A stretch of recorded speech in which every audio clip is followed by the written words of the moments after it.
Cette vidéo est un cours d'introduction au cours de 8 heures sur le moteur de UDK.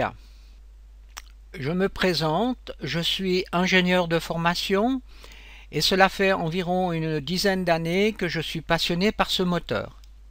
Je suis actuellement à la retraite, ce qui me donne la possibilité de créer ce cours. Je vous demanderai une certaine indulgence par rapport à la prononciation des termes en anglais. Le moteur de UDK est un moteur gratuit. Si vous réalisez un jeu que vous voulez commercialiser, à ce moment-là, vous devez demander une licence chez UDK qui vous coûte, à l'heure actuelle, 99 $ par année. Ensuite, tant que vous n'avez pas atteint la somme de 50 000 $, vous n'avez pas besoin de donner des royalties. Ce qui facilite quand même la tâche pour les petites entreprises indépendantes. UDK est l'abréviation de Unreal Development Kit. La page que vous avez sur les yeux est la page principale du moteur UDK. Cette page peut être trouvée sur www.unrealengine.com. Le moteur UDK est un moteur qui a été développé il y a environ déjà une dizaine d'années. Donc c'est un éditeur qui est extrêmement bien abouti à l'heure actuelle. Alors si vous allez ici sur cet onglet, vous avez les caractéristiques de ce moteur. Donc on retrouve ici toutes les possibilités qui sont offertes par ce moteur.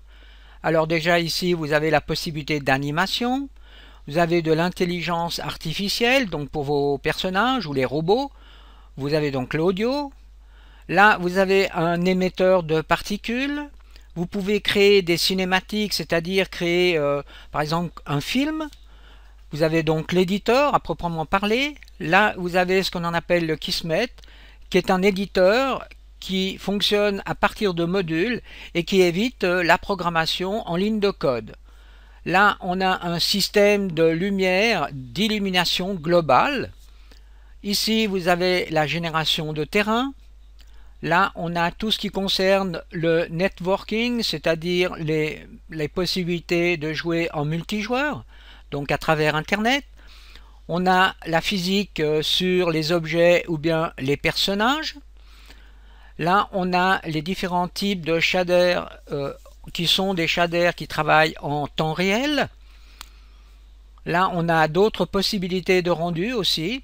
On a bien sûr de Unreal Script, c'est-à-dire c'est le langage de programmation par défaut de ce moteur. À cet endroit, vous avez la possibilité, lorsque vous faites du calcul d'illumination globale sur des grandes scènes, de mettre plusieurs ordinateurs en parallèle. Et là, vous avez donc l'interface utilisateur, les menus, ce que l'on appelle aussi couramment le HUD. On voit donc qu'il y a donc pas mal de choses à étudier pour commencer à dompter ce moteur. Mais il ne faut pas prendre peur car au début on peut déjà faire quelque chose d'assez simple avec peu de moyens. Si vous cliquez maintenant sur cet onglet, donc plateforme, et bien là on retrouve donc toutes les plateformes sur lesquelles ce moteur peut travailler.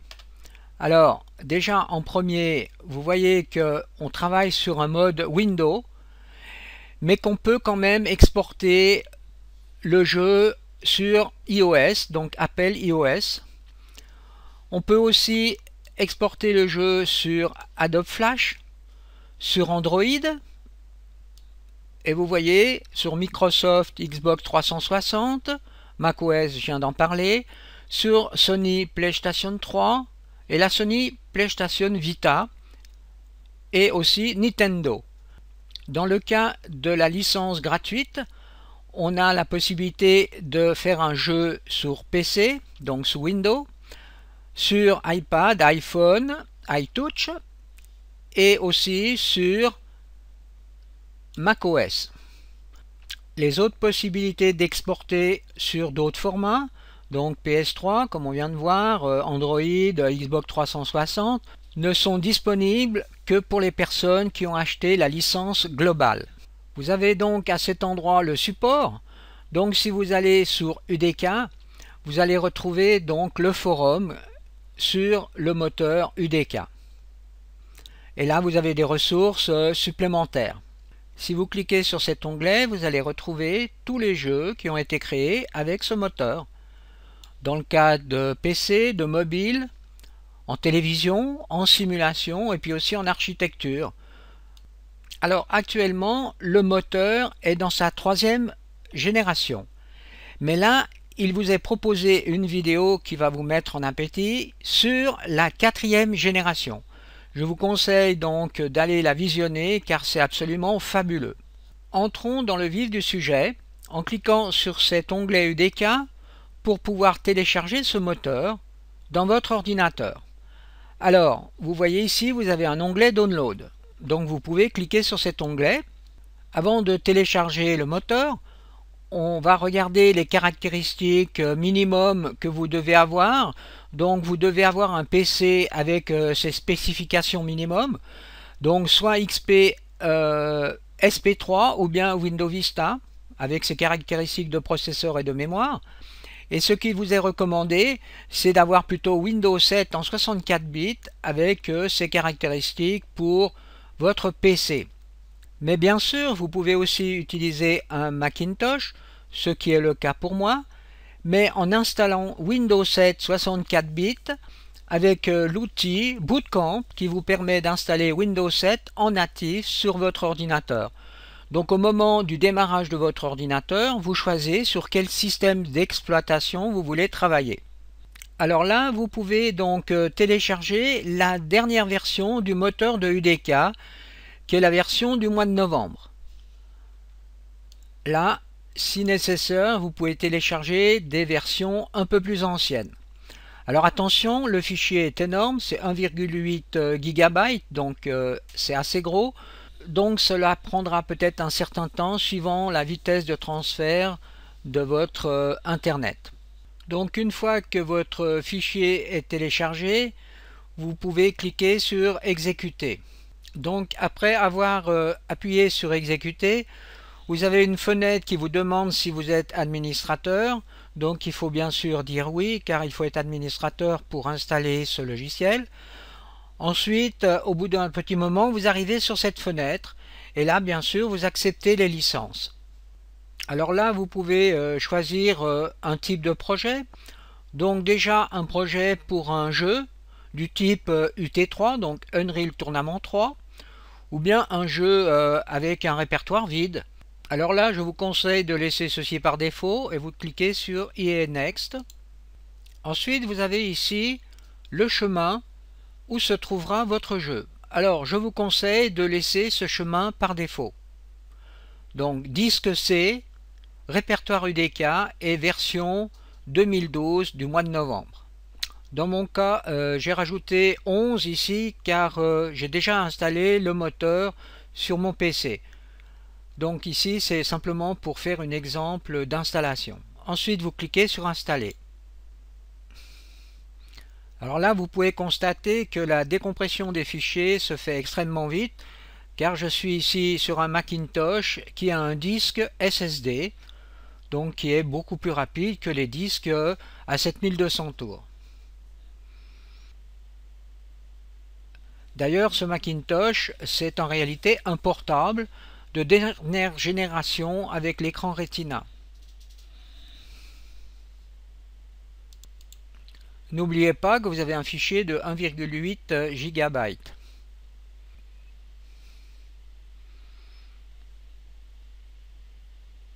Une fois que vous arrivez sur cette fenêtre, je vous conseille de ne pas accepter cet extra et de cliquer à cet endroit. Donc là, votre moteur de jeu est en principe installé. Alors on peut maintenant donc vérifier où se trouve notre programme. Donc vous voyez, je suis ici sur le disque C. Donc UDK 2012, donc pour vous c'est la version 10 et moi c'est la version 11. Donc là il vous suffit d'ouvrir le répertoire. Vous ouvrez donc le répertoire, on va dans le répertoire binaire et on se déplace à cet endroit sur UDK Lift.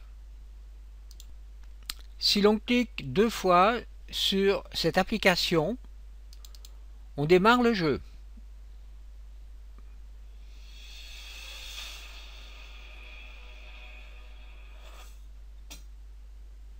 Alors là, nous sommes en mode jeu. Alors vous pouvez aller sur Instant Action. Là, on choisit par exemple le mode de jeu. Alors on prend par exemple Did Match. Ensuite, on peut choisir ici la map que l'on veut utiliser. Donc c'est la map deck. Et on fait Start Game. Et là, nous sommes dans le jeu.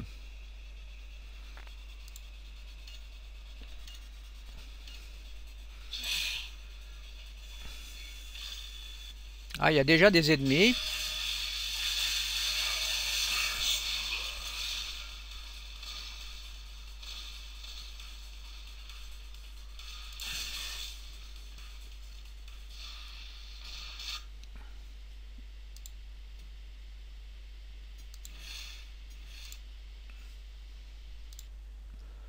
Donc là, je viens de vous montrer la méthode vraiment informatique, ce qui vous permet déjà de voir où se trouvent certaines choses dans les répertoires. Mais bien sûr, normalement, dans le menu Démarrer et Sous-programme, vous devriez retrouver Unreal Tournament Kit et puis soit éditeur, soit UDK Game. Donc là, on lance l'éditeur pour la première fois. À ce moment-là, vous allez avoir peut-être ce type de fenêtre, donc vous pouvez décocher Show à Startup. On va donc télécharger une première map dans cet éditeur. Alors vous allez sous File, Open, et là vous choisissez donc dans Map, ici, une map du type UT3, DMDeck par exemple. C'est en somme la map que l'on a vue précédemment. Donc là nous sommes dans l'éditeur où l'on crée donc le jeu. Voilà ici en mode fil de fer.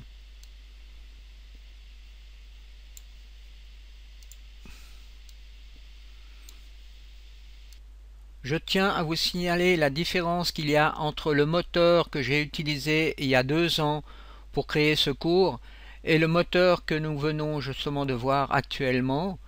Eh bien, il faudra faire attention parce que quand vous allez donc lancer l'éditeur, vous risquez déjà d'avoir une map par défaut. Alors, première chose, vous pouvez donc cliquer ici pour avoir toutes les fenêtres à disposition. Ensuite, vous pouvez aller ici et faire File New Level et vous choisissez par exemple une map vide pour commencer l'exercice. Ensuite, une chose qui est extrêmement importante, c'est qu'à l'heure actuelle, nous n'avons plus la possibilité de faire une map par construction soustractive, mais uniquement par construction additive. Alors, dans les toutes premières parties du cours, on utilise malheureusement la méthode soustractive, mais les principes restent quand même les mêmes.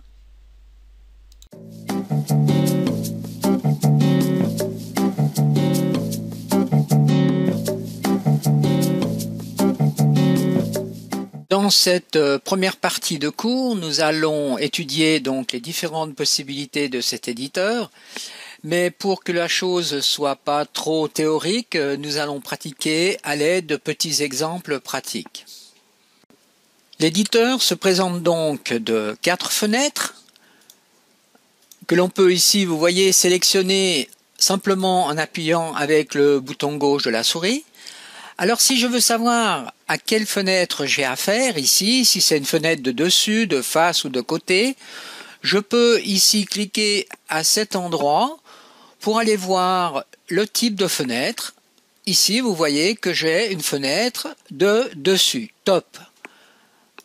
Là, j'aurai la fenêtre side, de côté, et ici, la fenêtre de front, donc de face.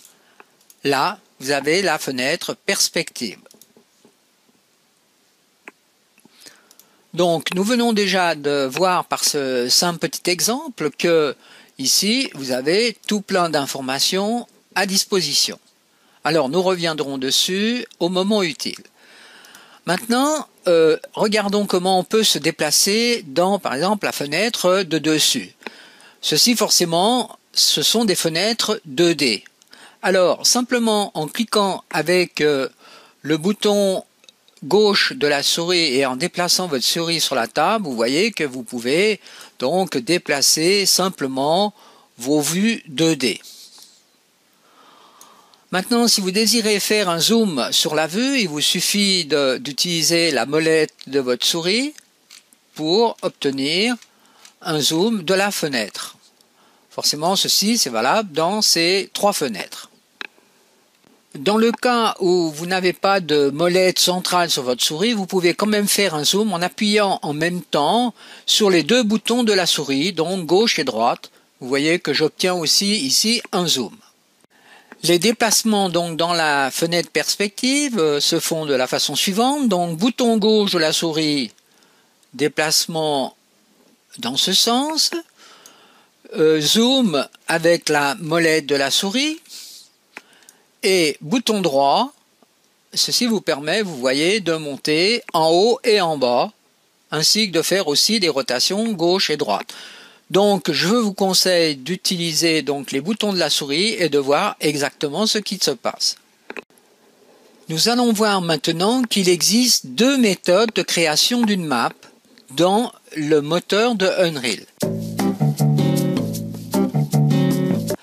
Alors, pour cela, je vais sous File, New, et je vois ici apparaître une fenêtre qui me donne la possibilité de créer un niveau soit d'une façon additive ou bien d'une façon soustractive. Alors je vais commencer par la façon soustractive. Je fais soustractif, OK.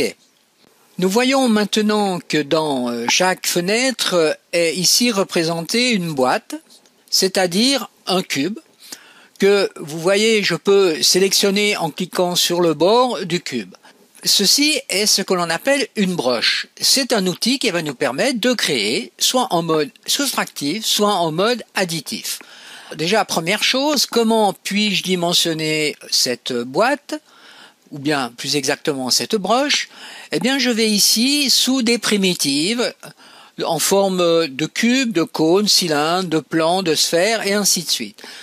À l'aide du bouton droit de la souris, je clique sur l'icône cube et je vois apparaître les propriétés ici du cube. Alors je peux donner des dimensions à ce cube. Alors je vais donner dans ce premier exemple 512 et je vais garder 256 sur l'axe des Z. Ensuite je fais Build, Close. Vous voyez que j'ai ici maintenant une boîte qui a pris les dimensions que j'ai données. Première chose que je constate, c'est que ici, c'est l'axe des Z qui va vers le haut. Vous avez ici le plan XY et la hauteur est donnée ici par l'axe des Z. Donc ceci est un système propre à ce moteur. Maintenant que cette première boîte est créée, je vais faire une opération booléenne, c'est-à-dire que je vais faire une opération de soustraction de cette broche dans un monde virtuel. Pour cela, je clique sur cette icône, vous voyez ici qui s'appelle Soustract. Au moment où j'appuie sur cette icône, je vois apparaître une première pièce, donc je peux rentrer à l'intérieur de cette première pièce. On constate déjà que à l'intérieur de cette première pièce, les textures qui ont été utilisées sont des damiers. En somme, ce sont les textures par défaut. Nous verrons par la suite comment on peut changer justement les textures des murs. Alors maintenant, pour continuer un petit peu à s'amuser, nous allons voir qu'on peut déjà faire quelque chose de très intéressant. Pour cela, je vais en premier cliquer sur cette icône ici pour agrandir cette fenêtre perspective. Nous allons maintenant rajouter donc dans cette première pièce 2 acteurs qui vont nous permettre de réaliser une première pièce où l'on pourra se déplacer à l'intérieur. Alors, le premier acteur sera un player start. Pour cela, je clique ici avec le bouton droit de la souris, je fais Add Actor et je choisis parmi cette liste l'acteur player start, qui correspond ici à un joystick que l'on peut bien sûr déplacer comme ceci. Ça sera l'endroit où le joueur apparaîtra dans cette pièce. Maintenant, nous allons à l'intérieur de cette pièce encore rajouter un autre acteur, un acteur lumière, même principe, bouton droit de la souris, add actor, light, point, c'est-à-dire une lumière omnidirectionnelle. On voit l'interférence de la lumière sur les murs. Il faut bien faire attention qu'ici nous avons différentes possibilités de voir la pièce, soit en mode fil de fer, soit en mode géométrie. Ici, ce sera fait justement à l'aide de triangles, tandis que là, nous avons des polygones. Là, vous avez une méthode où la lumière n'est pas prise en compte, et ici, avec la lumière. Maintenant, pour pouvoir commencer à se déplacer dans cette première map, il va falloir lancer une première compilation. Alors ici, je vais la faire de deux façons, histoire de gagner du temps. D'abord, je fais une première compilation de géométrie en cliquant sur cette icône. Je fais Close. Et ici, je fais une première compilation de la lumière en cliquant là sur cette icône, en désélectionnant variable, qui est une variable d'illumination globale, mais qui prend beaucoup de temps, donc nous verrons ça par la suite. OK. La map a été calculée. Ensuite, maintenant, pour la jouer, il suffit, par exemple, soit vous avez deux possibilités, ou vous appuyez ici sur ce joystick, sur cette icône, ou bien on peut même, dans la fenêtre, en cliquant à cet endroit, voir la map dans la fenêtre de l'éditeur.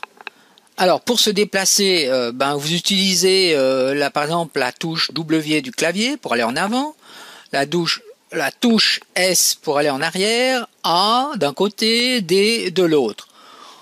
Espace, ça vous permet de sauter, C, ça vous permet de vous accroupir. Vous pouvez aussi utiliser les touches de direction du clavier, et à l'aide de la souris, vous voyez que vous pouvez vous déplacer dans tous les sens. Alors, pour sortir de ce mode de jeu, vous faites simplement, vous appuyez sur la touche Escape. Donc, en conclusion, nous venons de voir comment l'on peut créer une simple pièce à l'aide d'une broche, de la méthode soustractive, du rajout d'un acteur Player Start dans la pièce et aussi d'une lumière omnidirectionnelle, en n'oubliant pas, bien sûr, de lancer une compilation pour pouvoir jouer cette première pièce.